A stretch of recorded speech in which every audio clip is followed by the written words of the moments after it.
Hey, Lee with LG Speed and Custom here, and this is part 2 of wiring a 46 Ford Coupe.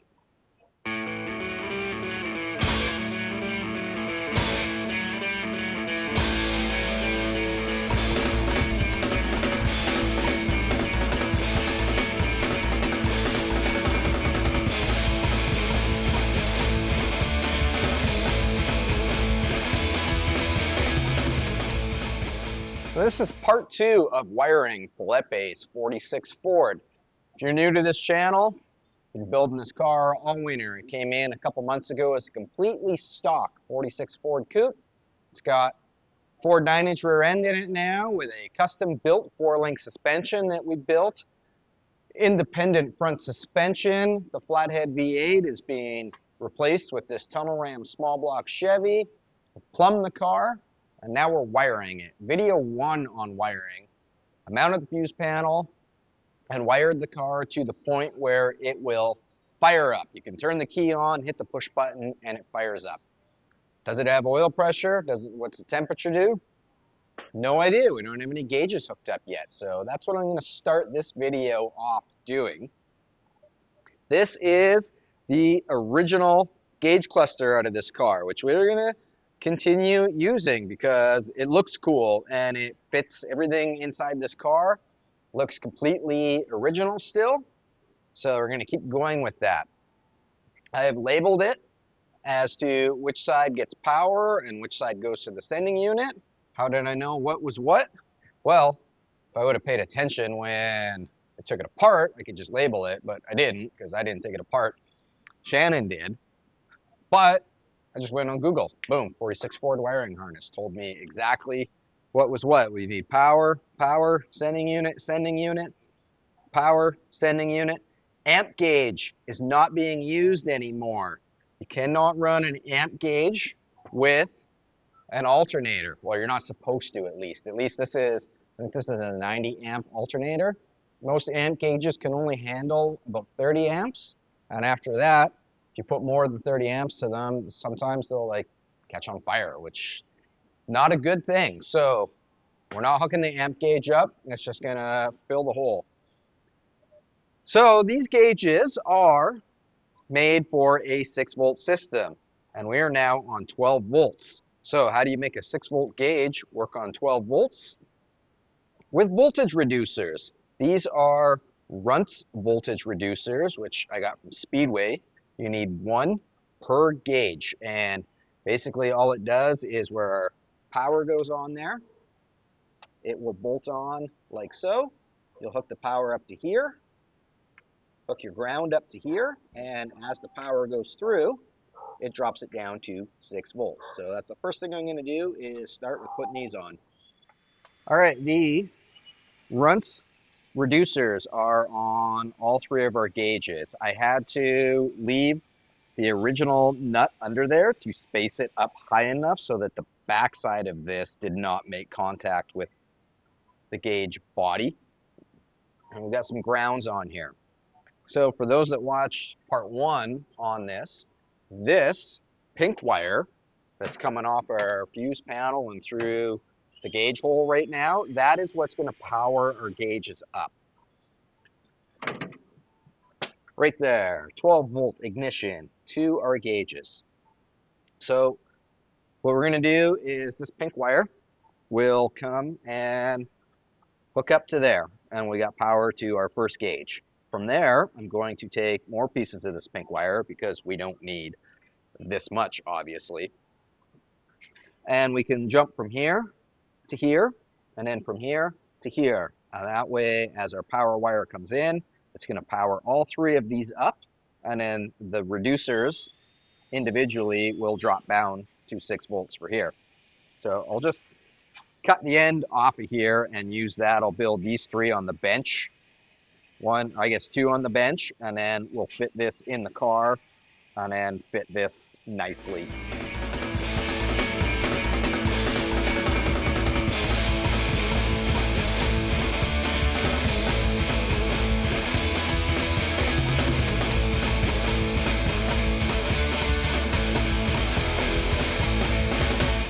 Give me one chance, baby, down, my son, do you right.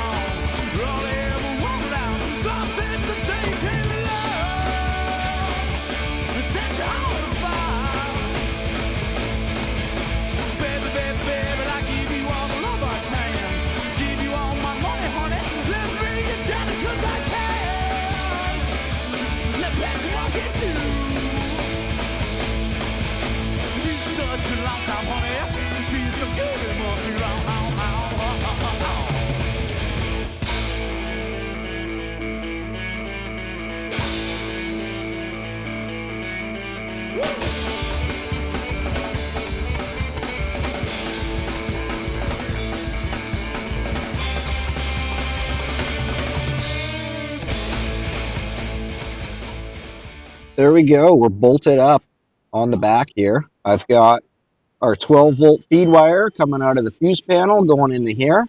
So this is the harness for the ignition switch and stuff. I've left it to the side, and this guy comes straight out of the harness here. So I'm going to take the rest of the gauges as we build this harness. They're going to follow this because most of them are going to be going through this grommet. So we'll just basically make another harness. It's going to come along here, and then we'll tie into this harness, which is the next step to making our gauges work.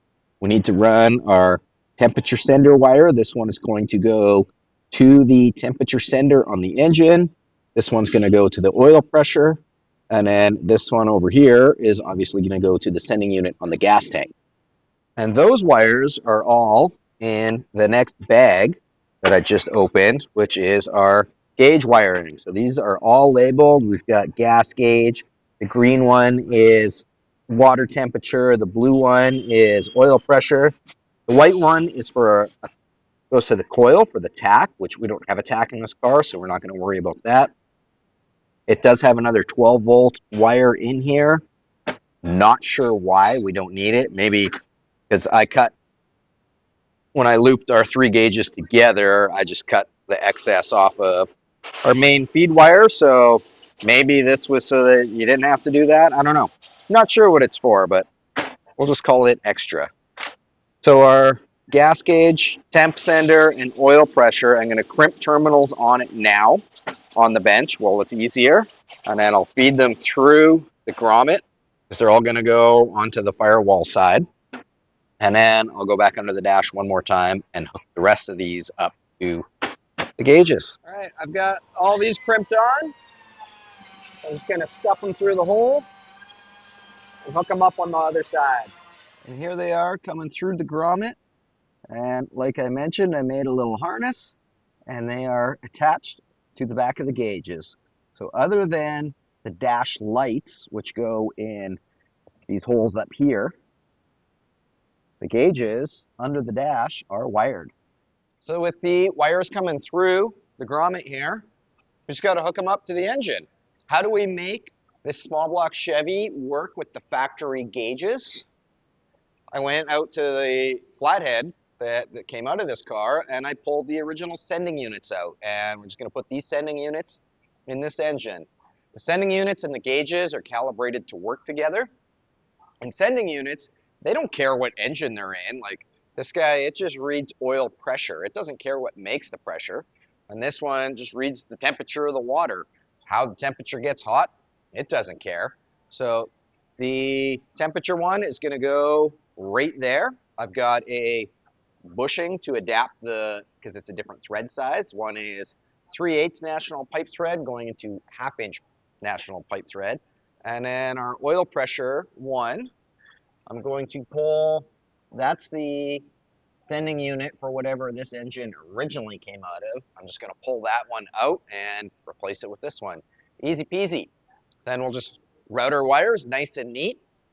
Probably follow this harness along, and then where our alternator charge wire comes out, we'll dip down in there, run along there, jump over to the oil pressure, and then the water temperature one will run along here, and then jump over. I don't know if I'm going to go in there, or maybe I'll come around this side and hook up to our water temperature.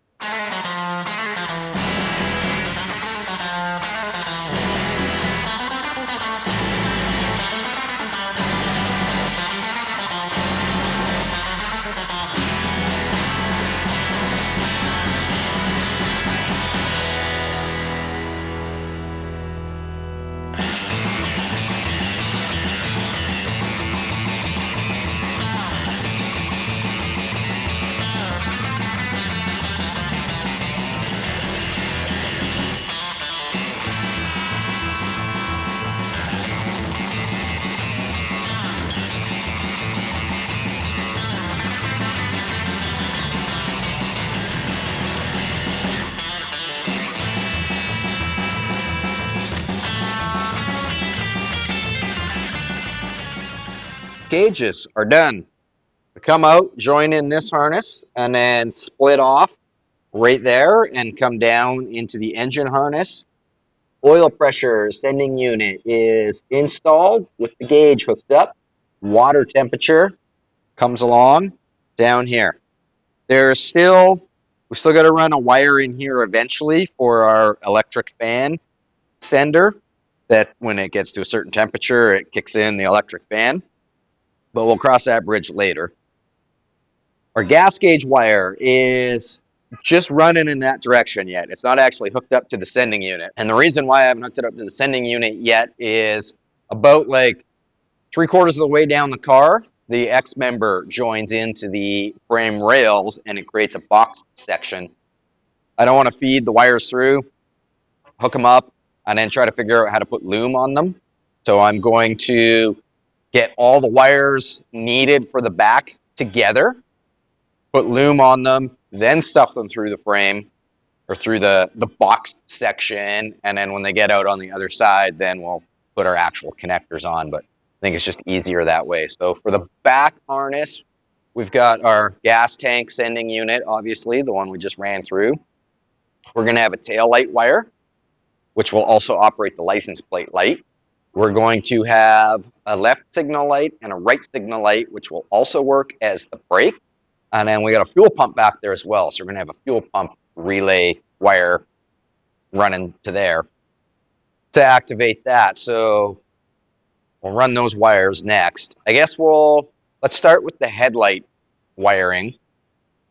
So for the headlights, here's the original headlight switch, which I was planning on using, except for somebody at some point has soldered all the connections on, and that's a pain in the ass to get apart. So I have got a new headlight switch. This is a Cole Hersey 7124 universal headlight switch.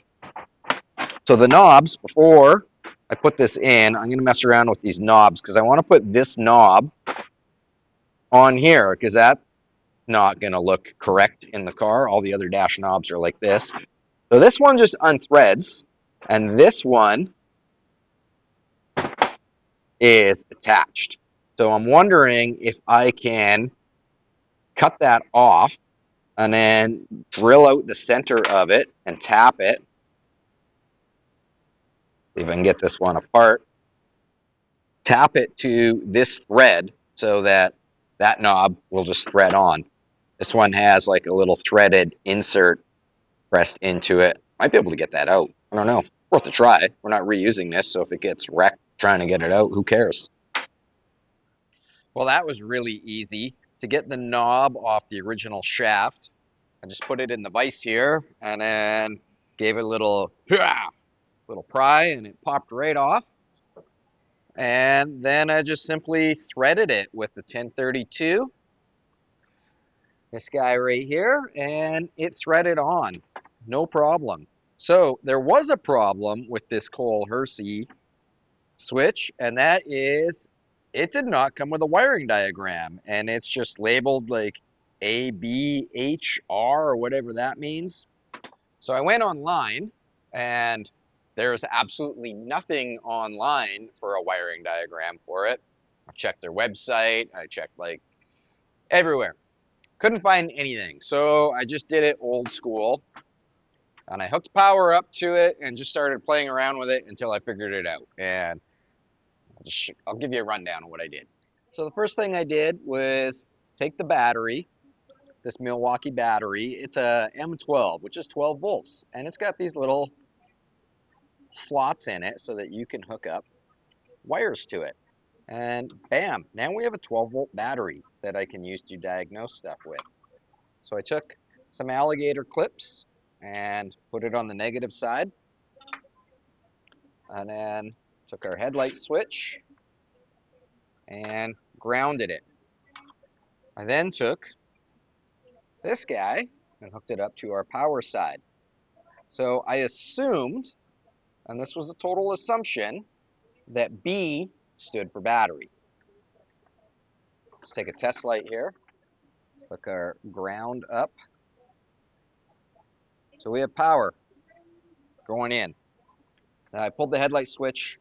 Well, first I checked. We got no power at any of these. Ooh, we do have power there. I might have this threaded on too far.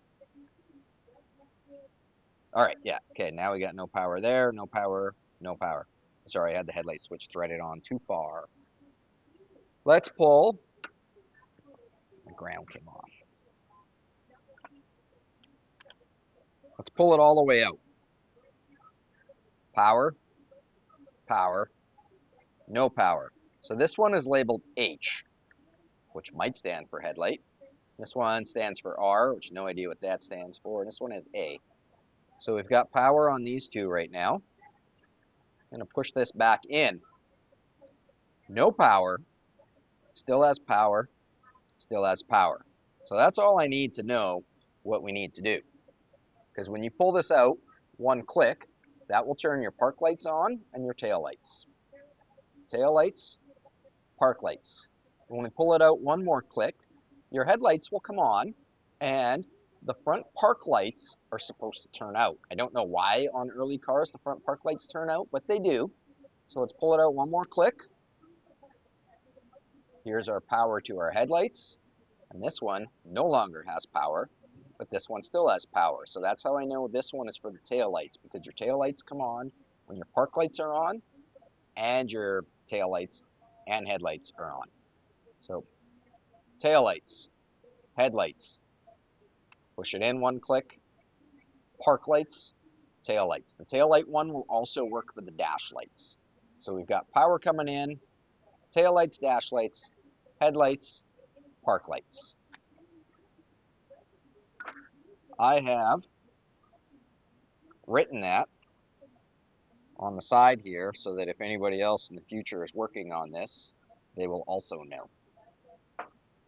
So in video one, when I separated our fuse panel wiring, this bundle going over here is wires that we're going to be using. They have a purpose in this car, and the wires over here are ones that we are not currently using, but we're going to repurpose for other things in the future, like the hazard one and the wiper one. This car has vacuum wipers, and the four-way flashers are built into this switch.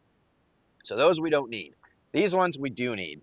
And we've got turn signal switch, heater switch, 12-volt battery, and 12-volt battery fused. So the heater one and the turn signal one are self-explanatory. The other two, if we look on our wiring harness here, there's our big red 12-volt one, and we'll follow it along, and it goes to the headlight switch to power the headlight switch up. The other one goes to the 12-volt fused one right here. It is for the interior lights. We'll cross that bridge later. Right now we know we want this guy.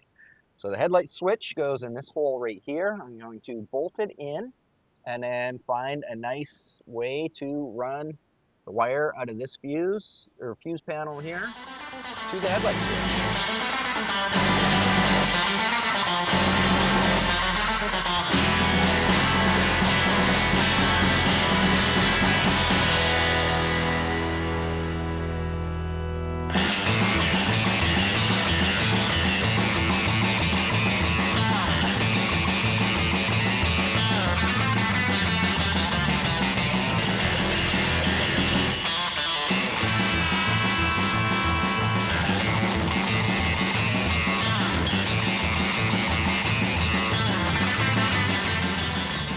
Headlight power wire is hooked up. I took the switch back out because I quickly realized that it is way too awkward to hook that up while it's bolted in the dash. So I unbolted it, bolted it back out. That's what I almost said. I unbolted it, put the power wire on, and I think before I bolt it back in, I'm going to hook the rest of the headlight wires up. So we've got our headlight wire itself, the one that's going to go to the headlights. We have the one that goes to the park lights in the front. And then we have our tail lights going to the back, and we're going to have dash lights. That stuff is all included in the next bag that's in our kit. 628 headlights, front and rear running lights, high beam indicator. Ooh, I forgot about that one. That will not hook up to the headlight switch. That comes off the high beam switch. Headlight switch, headlight dimmer switch, rear license plate light. Those three, I think, are already all in the car. So the headlight wire, the one that's going to go to the headlights, It doesn't actually go to the headlights. It is going to go from the headlight switch to the dimmer switch on the floor, which has its hookups right here. We can see battery, and then one will be high beam, one will be low beam. Doesn't matter which is which because they are just controlled by the button on the floor. You step on the button and it's going to send power to either this one or this one. Step on the button again and it will reverse them. So that's also, whichever one is going to be the high beam one, will be where the high beam indicator, which is in the dash. Pretty sure this should have one because my 47 Ford, this car, it had a high beam light it was in the speedometer cluster right up in the top. So I don't know, we'll pull this, I'll look underneath and see if there's, getting ahead of myself, we don't even need that right now. That's a future wiring problem after we do the headlights, I guess. So yeah, let's bust this guy open. I'm going to pull out the wires that I need, hook them up to the switch, run them through the firewall, and then, except for the dash light one, obviously, and then we'll put the switch back in the dash once we know we're done.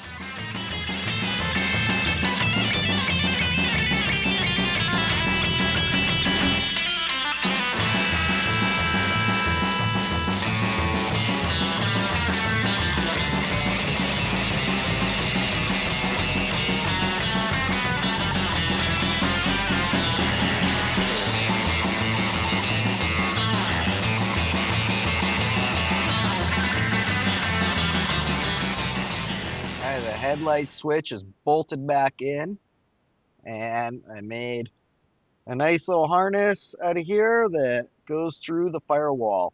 I am going to probably open this harness up one more time because we got to feed the dimmer switch light wire back. There is a dimmer switch light. It's right here, or high beam light, I should say. This little straggler coming off over here is for our dash lights, and I think I'm going to do the dash lights next. There is 1, 2 in our gauge panel, 2 in the speedometer, 1 on each side, and then 1 over here for the clock. So I have the sockets that came out of there. We're going to switch the bulbs out with a 12-volt bulb, and then we can start putting those in and wire them all up to this light here, or this wire here for dash lights. These are the original sockets out of our dash system, and I'm going to remove, I think these are a number 55. Oh, that says 1895, which I think is a 12 volts thing. Anyways, I don't know. I'm going to put it over there. And these are number 57 bulbs, which are the 12 volt version of what these did have in them. Just swap them out. Boom, 1. Let's put that over there so it doesn't get mixed up. Yeah, that one's a number 55.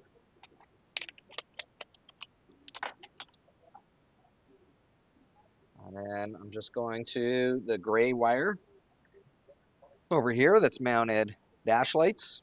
Just gonna butt connector those guys together, and I'll start with the dash light. Actually, I don't know which one I'm gonna start with yet. Probably the one closest to the headlight switch. I'll start with that one first, and then just one wire goes in, and then we'll butt connector a connection so that another wire goes over to the other light, and so on and so forth.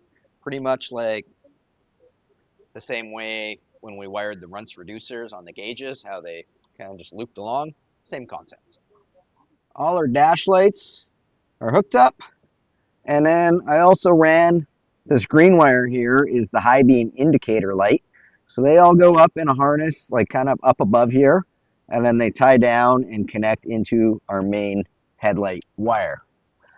So check this out. Let's pull the headlight switch out. Bam. We got dash lights. Off, on. Off, on. All right, let's start figuring out some of these wires that we've just pushed through the firewall and kind of left down here. We've got our yellow one is the dimmer switch feed. It is going to go to the battery hookup on our dimmer switch.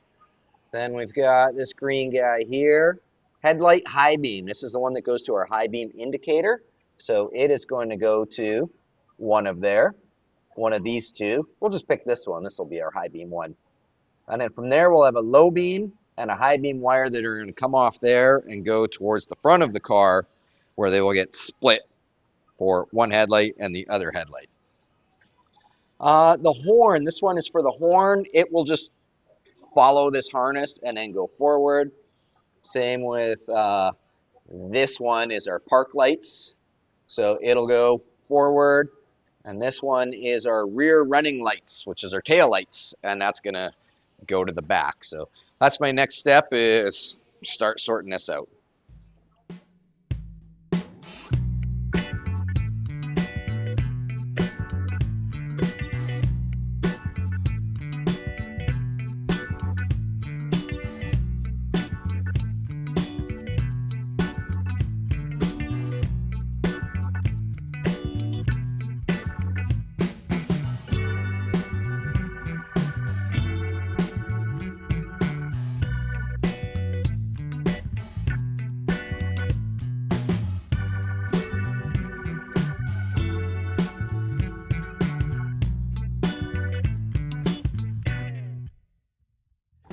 All right, we've got our main dimmer switch feed wire going in.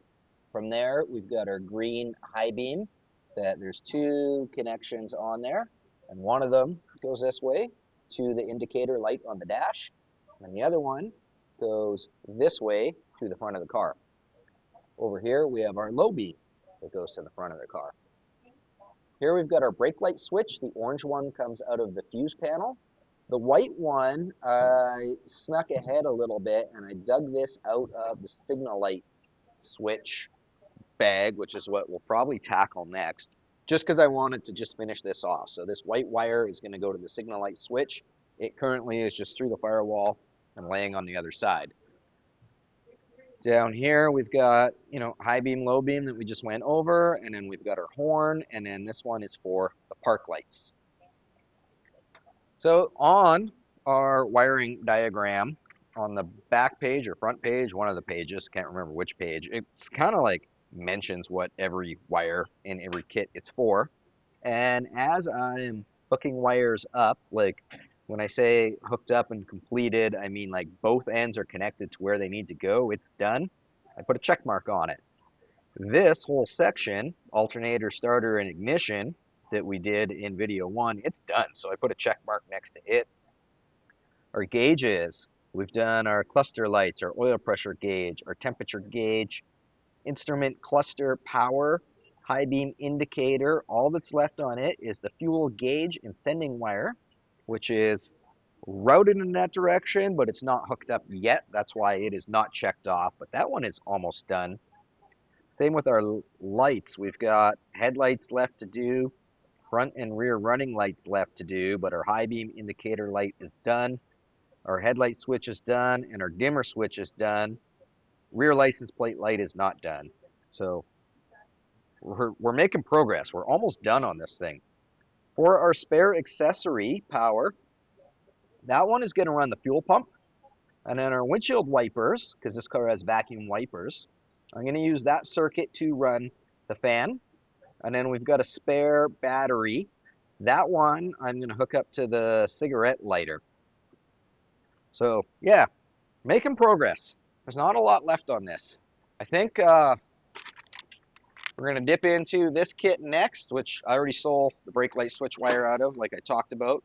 And that is steering column and turn signal kit. So in the first video, I mentioned that this kit had a GM plug, like it was ready to plug into a GM column. I was wrong on that. It does not have one, which is perfect because we don't have a GM column, so we were just going to cut that plug off anyways. This is just a standard universal 7-wire turn signal switch because this car never would have had signal lights from the factory. Ford didn't have factory signal lights until 1951 on cars, and I believe 1956 on trucks. So anything prior to that, if it's got signal lights in it, it's like they're aftermarket. A lot of them were dealer installed, but they were not like a factory item. So there's two styles of universal signal light switches. There's a 4-wire and a 7-wire. The 7-wire works with your brake lights so that you just have one light on the back. You turn your left signal light on and it flashes. You step on your brakes, it keeps flashing, and the right brake light comes on. The 4-wire ones do not do that.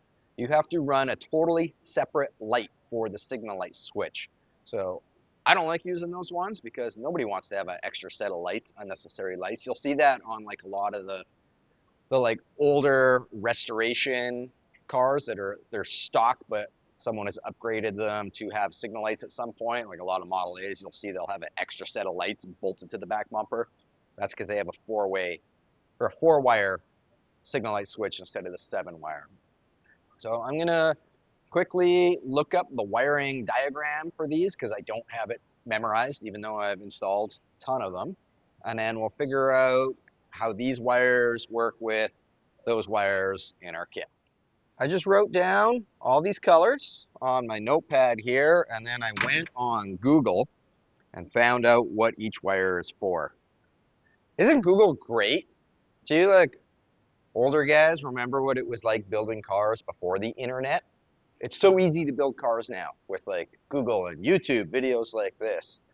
In the old days, if I didn't have that wiring harness memorized or have it written down in a book somewhere, that was it. I just didn't have signal lights. I remember I had an Austin Mini that I drove for like quite a while with no signal lights at all until finally my dad like got really mad at me for driving a car with no signal lights because I didn't know how to wire signal lights up. No idea. So I just didn't.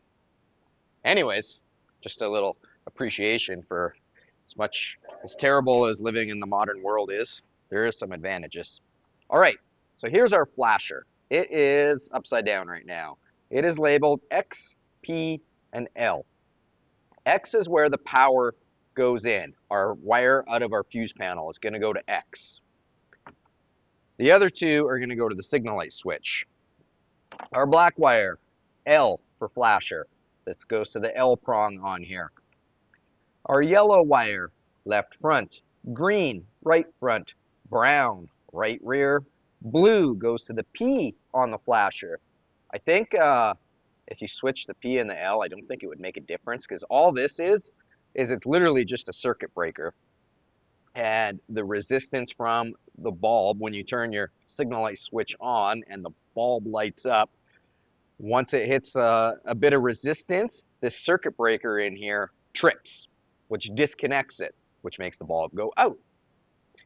Split second goes by, it cools down, it resets, bulb goes on. When you hear like a signal light going tick, tick, tick, tick, that is the little circuit breaker in here, just like opening and closing as it trips and resets, tick, tick, tick, tick, which makes your bulb blink.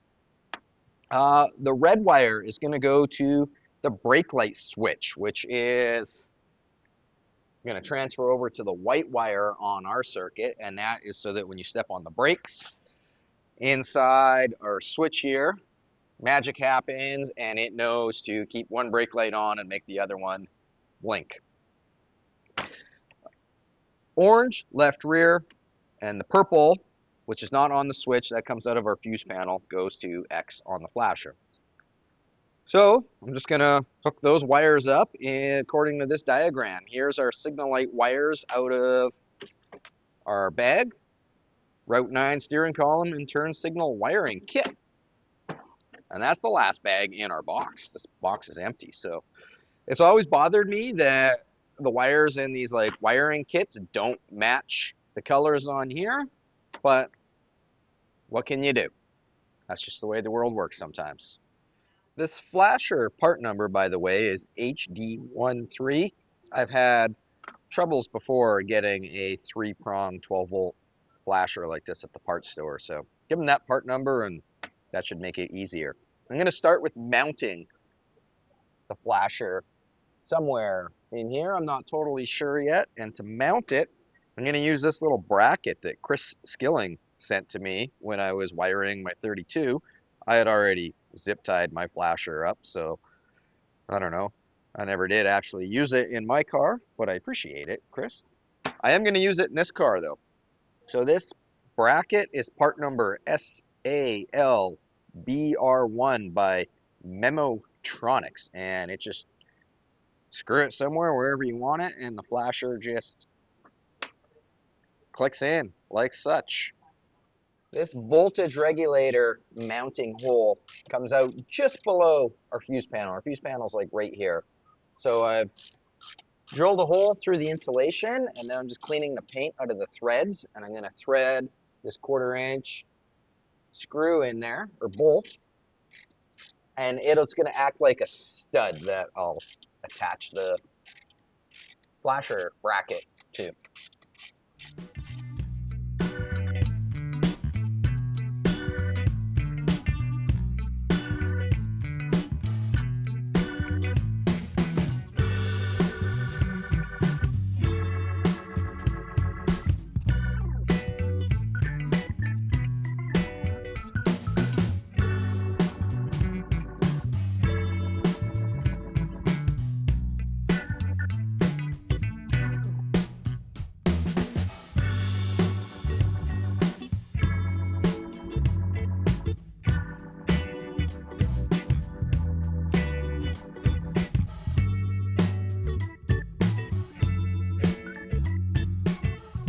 Our turn signal is all wired up, and I've got the front signal light wires going this direction, and the rear signal light wires, which will also be the brake light wires, running that way. So I zip tied this all up yesterday, just with a couple zip ties, just to keep it like nice and tidy. These are going to go in that harness as well, and then these guys can go to the back. However, before I can run the wires to the back, I was saying earlier that I want to run all wires to the back together because they got to go through that boxed section of the frame. So the next wire to go in the back is the relay. Actually, I think the last of the wiring for this car, at least engine bay related stuff, is going to be the fuel pump relay and the electric fan relay. Once those are run, I think we can like finish this off, put it in loom, and it's done. So that's what I'm going to work on next. I have just made this little panel out of aluminum, and it is going to, well, hold on, back up a second. We got our signal light flasher mounted here. I just put another 1/4" bolt through here. This is where the voltage regulator originally went, so these were unused holes. And yeah, this bracket that I just made,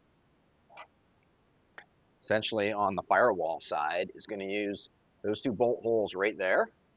And then I drilled these 2 holes in here so that we can mount fuel pump relay and a fan relay. So I'm gonna bolt this in next and mount the relays to it, and then we can start wiring these ones. I bolted this in and then I unbolted it because I realized I can put a lot of it together on the bench where it's a lot easier. Remember in the first video, we got this little junction block that I never used because I used the back of the ignition switch instead.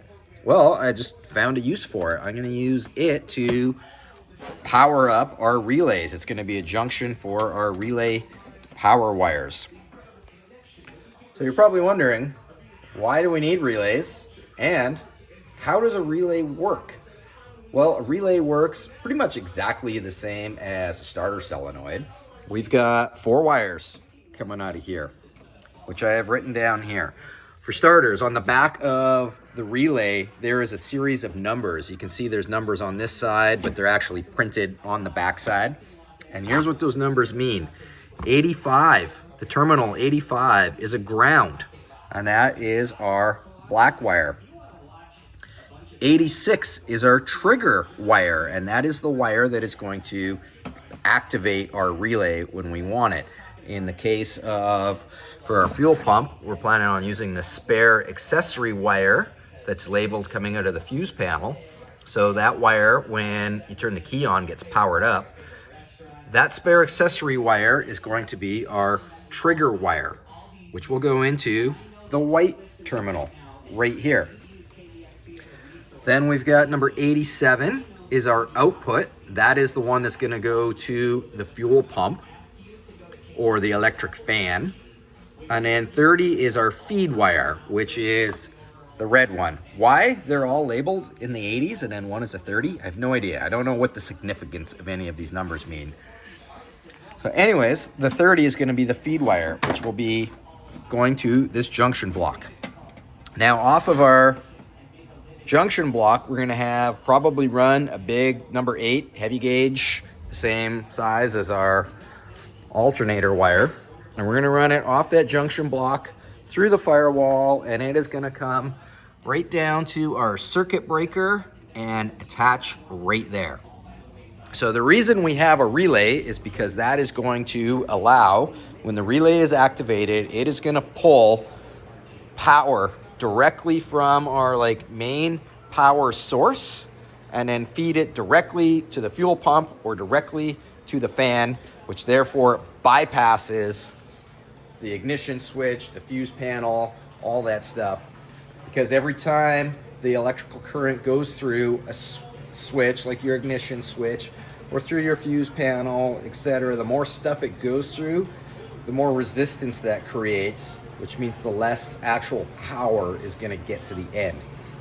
So the relay just ensures that the fan and the fuel pump, because they're high power items, they're going to get the maximum power all the time. And so how that works is the same as a starter relay. Inside here, essentially, is a switch.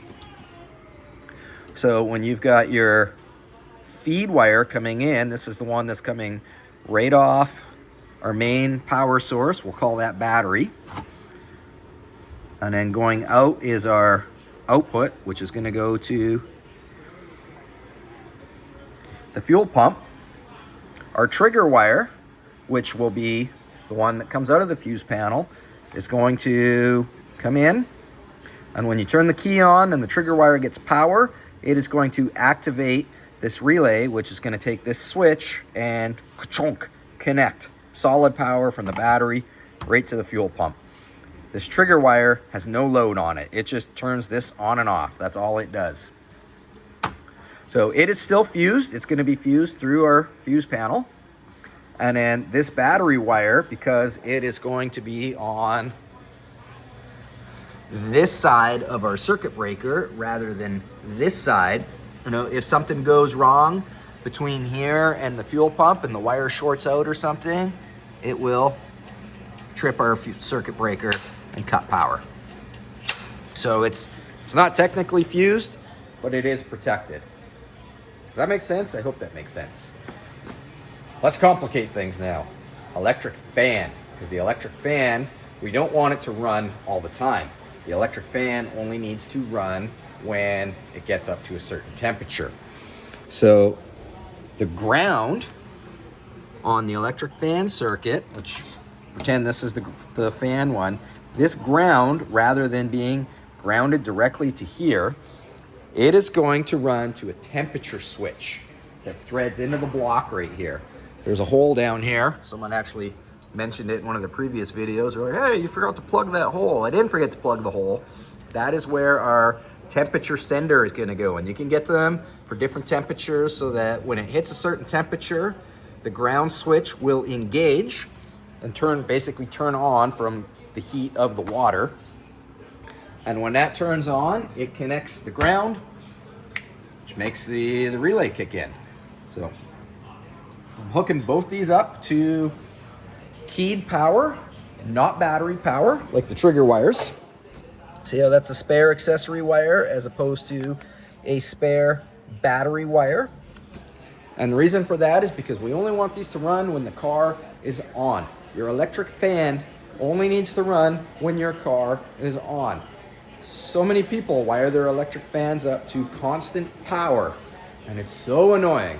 You pull into your car show and you're power parking and you're sitting there idling and the engine's getting hot, your fan kicks in and it's running, and then you finally park your car and you shut it off. And then for the next 45 minutes, everybody around you gets to listen to your fan run. Cooling an engine that's not running for a car that's going to be sitting there for the next 4 hours. There's no need for your fan to run. And then it finally cuts out. And then a couple minutes later, the engine heat soaks a little bit more. fan cuts back in, and we all get to listen to your fan run again. There's no need for that. When you go to the dealership where they sell brand new cars that are designed by mechanical engineers, when you shut the car off, the fan shuts off, because that's the way it's supposed to be. Unless, of course, it's a race car and you're like, you need the fan to run because you're hot lapping. You just finished the semifinals and they're running the final round right away. You got to come up the return road, shut the car off, and cool it down as fast as you can. Then you get an exception. Then you can run your electric fan constantly. End of rant. Let's wire this. This is ready to bolt into the car. I've labeled fuel and fan. So our fuel pump, ground. I just put a little ringlet on it so it will just ground to there. Our fan ground wire I have made nice and long because it's going to run along this harness, dip down into here, come around over to here, and then it will plug into there eventually when we get the fan on. Our yellow wire is going to be the fan feed wire, power wire. This one is going to go to the front of the car and hook up to the actual fan itself. Both of our relays are getting powered up from this junction. Once this is bolted in, we'll run a nice heavy wire from our circuit breaker on the firewall over to here, and that will give these guys power. And then this blue wire is going to be our output wire for the fuel pump. It's going to run in the rear harness. It's laying on the floor down here and hook up to the fuel pump.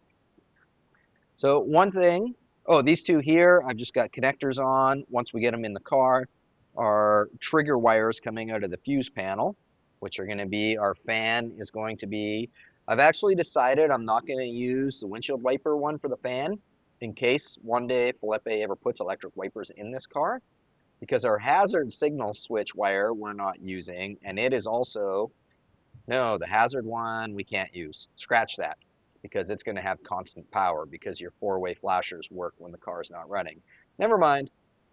Continuing on as per the plan, the windshield wiper wire is going to trigger the fan, and our spare accessory wire is going to trigger the fuel pump. So those wires are already, they're in this mess over here.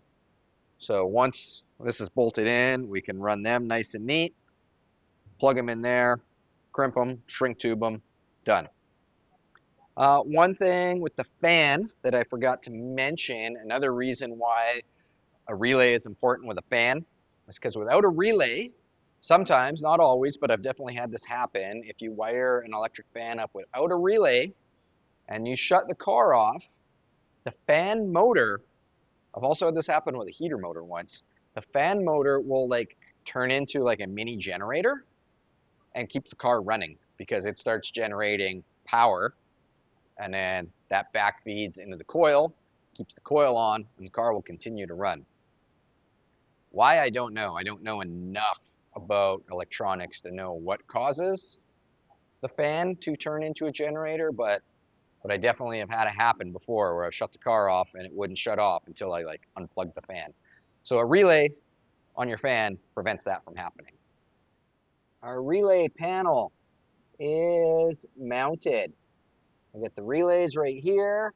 Behind this little harness here, we've got our flasher mounted. And then I've wired everything up. So we've got our power coming from the junction here. We've got our wiper motor, or wiper wire is going to activate, which one is it on? It's on the fan. The wiper one is on the fan, and then that extra accessory ignition spare goes to the fuel pump.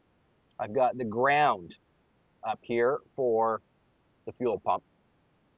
Then going through here, joining into our main harness and going through the grommet, we've got our trigger wire, or our power wire going to the fuel pump, our power wire going to the fan, and then our ground wire on the other side. The ground wire comes along through here, along here, down here, and then it's just hanging out right here until I get the sender, or the temperature sensor that's going to go in there, and then it will get wired into there. Our fan wire, the yellow guy, is in this harness now. I've zip tied this all up. It's all finish now.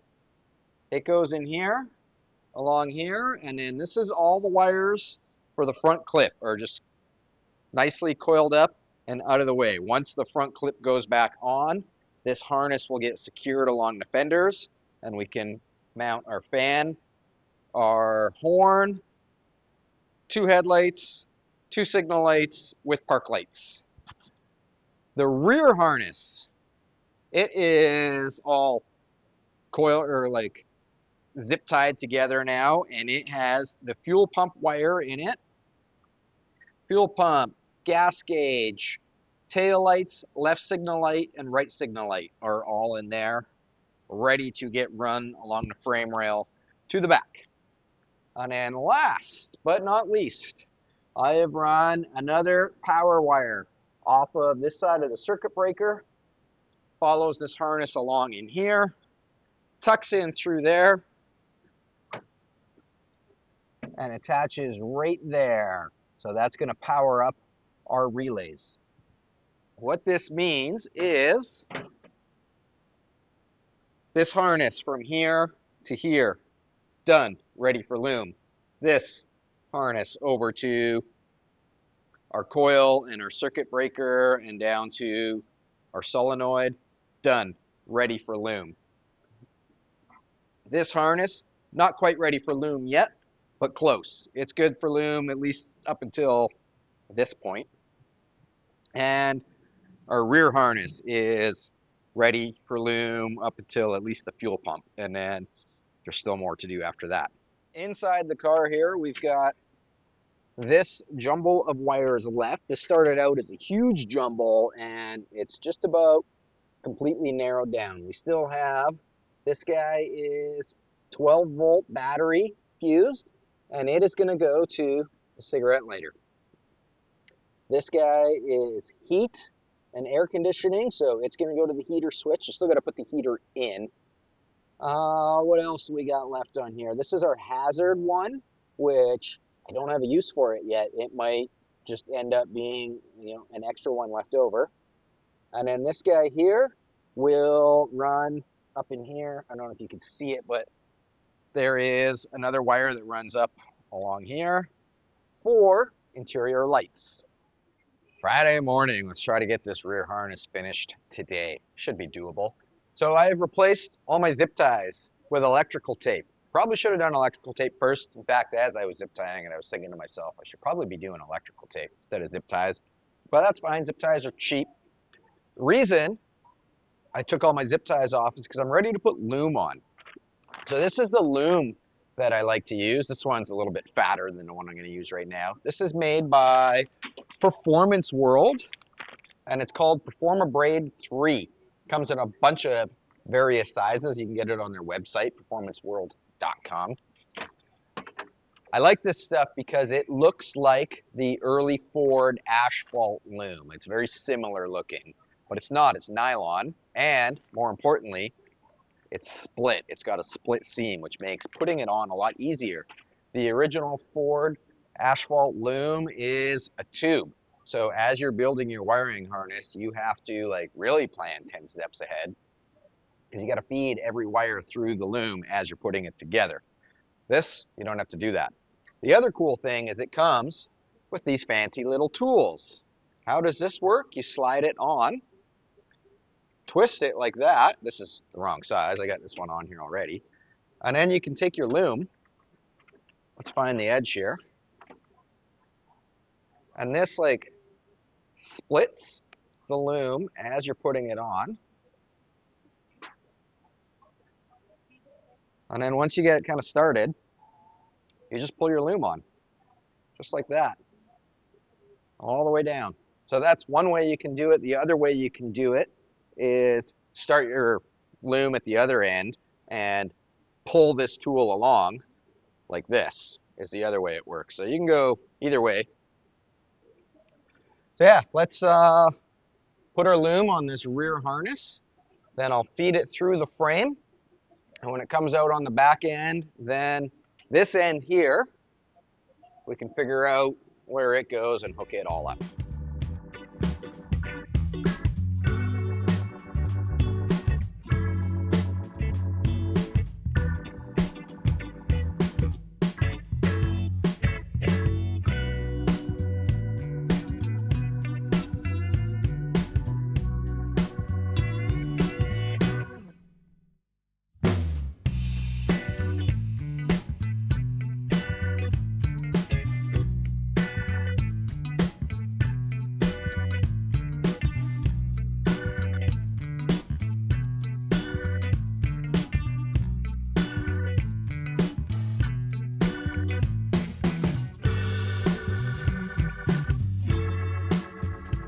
right, our wiring harness is run all along the frame. I undid the fuel line because I had the fuel line originally fastened up here, and I swapped it to the bottom. That way this wiring harness never actually has to like cross over the fuel line. They're pretty much right from one end to the other running parallel with each other, which, you know, won't make a huge difference, but, you know, for me it looks nicer. I like it. So that's secured all the way up to this point, and then it tucks into our boxed section of frame and runs all the way along. Just for future reference, don't ever stick your finger in that hole right there because it doesn't come back out. That was that almost turned into a situation, but I got it out.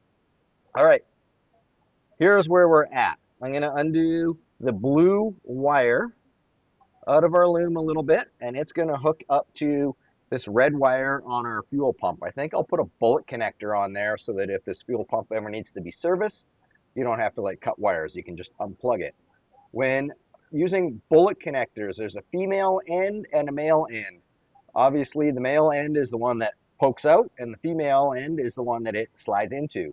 You always put the female end on your power wire, like the side that's the power is coming through. And the reason being is when you disconnect this, if you've got the male end on this side, it's the side that's exposed, and it won't have power anymore, so it won't short out on anything. If you had the male end on this side, you're going to have like that little stub that's going to have live power, and it can potentially arc out on something. So always put the female end on the feed side and the male end on the receiving side. This is just a ground. Probably, I don't know, maybe ground it right there. Why not? That's a good spot for a ground. As long as our metal is clean, should be fine. Once our fuel line is figured out, we got a gas sending unit, which I'm not sure the best way to route it yet. I think I'm going to have to open the trunk and take the floor mat out. There's an access panel there, and then I can actually see the sending unit. There's a wire dangling down way over here that I think is from the sending unit. I don't want to use it though, because just this section in my hand is like got several splices already in it, and why is it over there when our wiring harness is over here? So anyways, that should be pretty straightforward to hook the gas gauge line up to the top of the sending unit.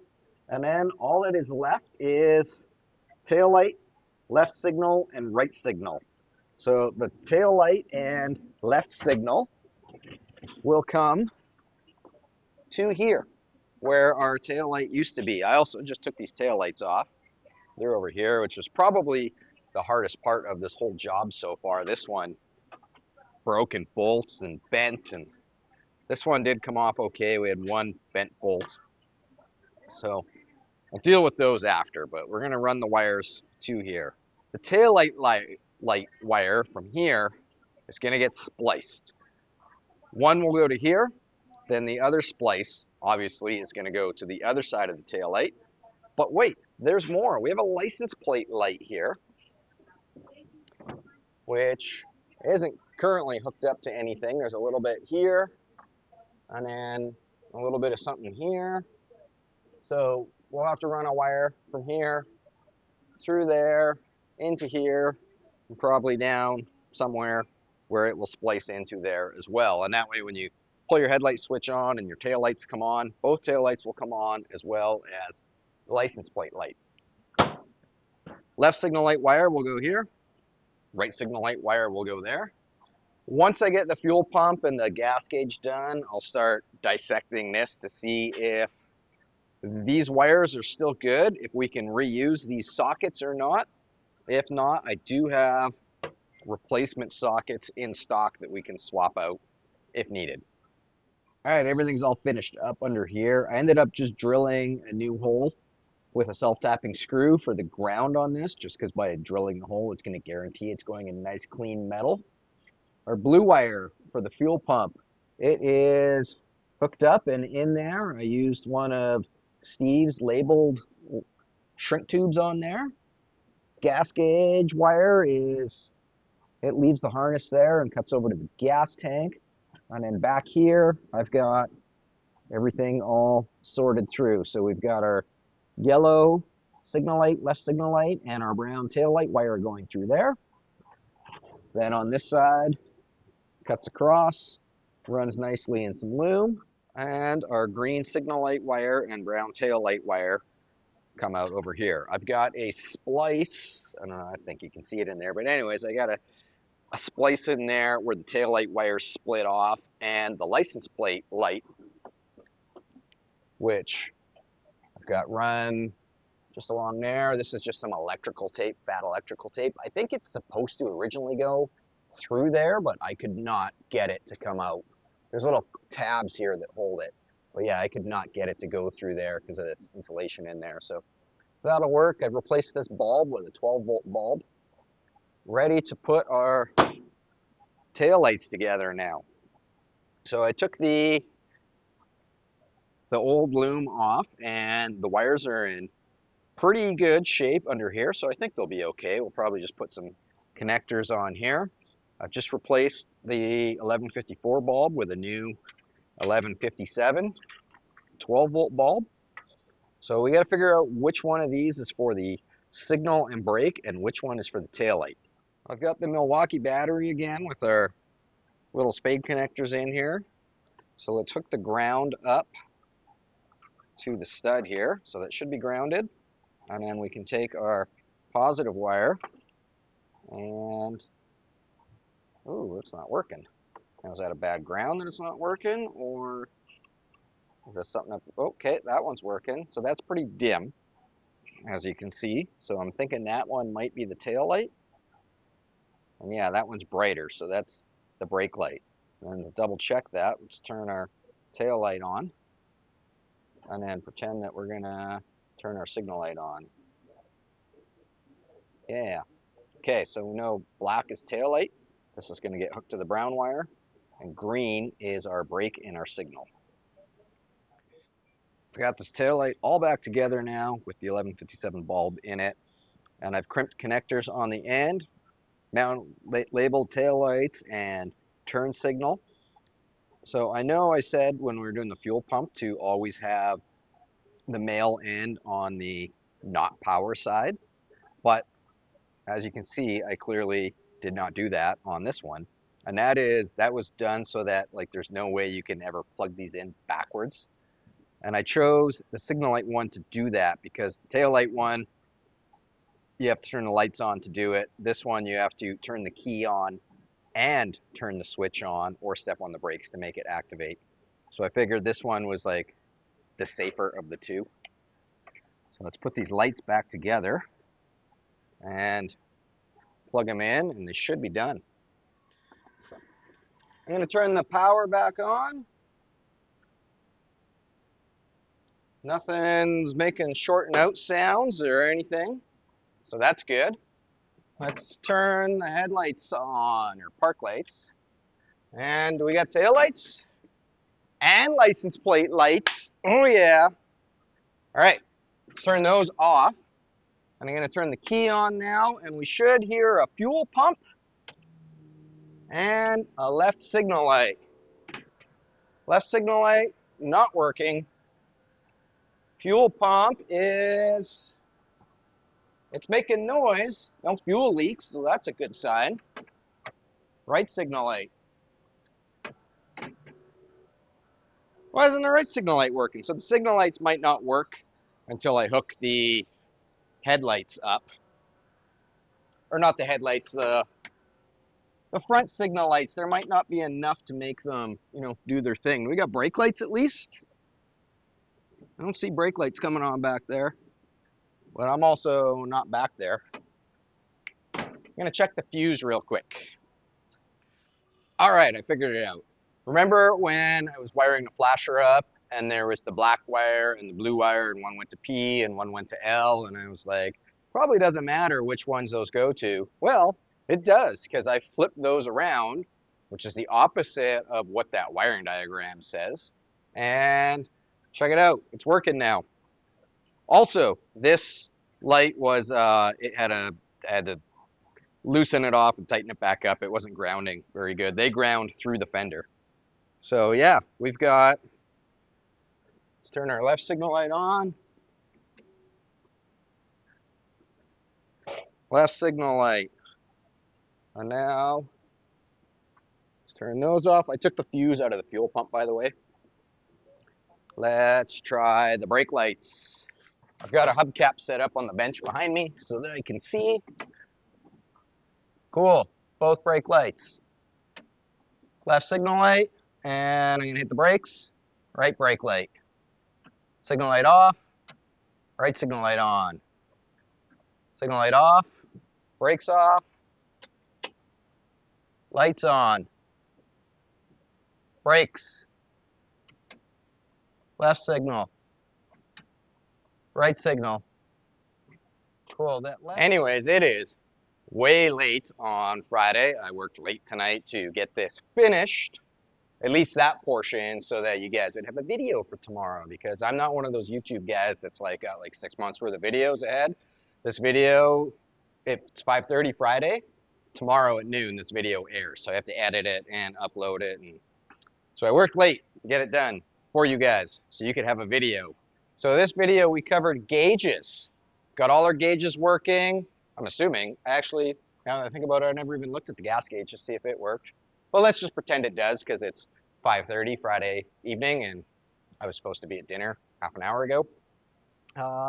We've got our firewall done. Firewall's done. Gauges are done. Fuel pump is done. Fan is routed. As you can see, I've got the front clip is sitting in position. It's almost ready to go on. Before it goes on, I want to build some throttle linkage and some shifter linkage, because it's considerably easier to do when you're not leaning over top of fenders. But once the front clip goes on, we're also going to have to cut the inner fenders to go around our upper control arms, because those obviously are not factory, so we'll have to do that. And then the front clip can go on, and we can finish the wiring in the front. Electric fan. These marker lights we're going to convert to a dual filament so that they will work as a marker light and a signal light, or a park light, I should say. I don't know why they call them park lights. Have you guys ever shut your car off and parked somewhere and be like, oh, hold on, let me turn my park lights on? Nobody does that. Trucks do that when they're parked at a truck stop for the night. But I mean, why? If you're parked in a parking lot, why do you need your lights on? Anyways, headlights. We're going to convert or put new 12-volt bulbs. My words are just jumbling together now because I'm tired, because it's Friday. Anyways, there you go. There is part 2 of our wiring video. Thanks so much for watching. If you want to support the channel and get yourself some LG Speed and Custom merch, I got merch from other channels.